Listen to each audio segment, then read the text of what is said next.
আয় রব্বুল আলামিন মাওলাই কারীম,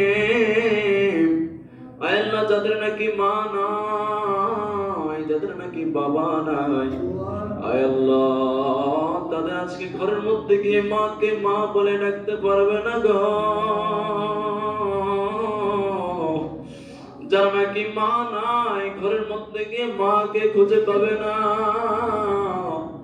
কত ঈদ যায়, কত সিজন যায়, কত কিস্তি যায়, আয় আল্লাহ সেই বান্দা এতিম তার মা বাবাকে আর ডাকতে পায় না, তার মা বাবাকে আর ফিরে পায় না। মাওলানা কারীম যে জনম দুঃখিনী মা অন্ধকার কবরে শায়িত,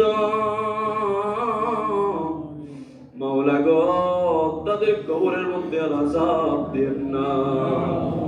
আল্লাহ যাদের মা বাবা জীবিত তাদেরকে খিদমত করার তৌফিক দান করিয়া দেন।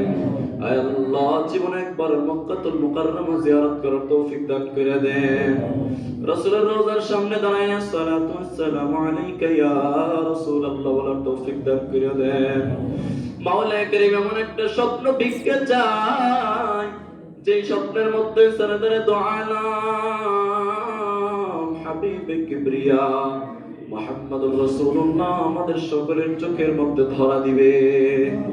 আর রব্বুল আলামিন যা কিছু বলেছি দান কইরা দেন, যা কিছু বলতে পারি নাই অথচ আমাদের জন্য দরকার তাও আল্লাহ আপনি দান কইরা দেন। যখন নাকি মালাকুল মউত এসে দরজার মধ্যে করাঘাত করবে,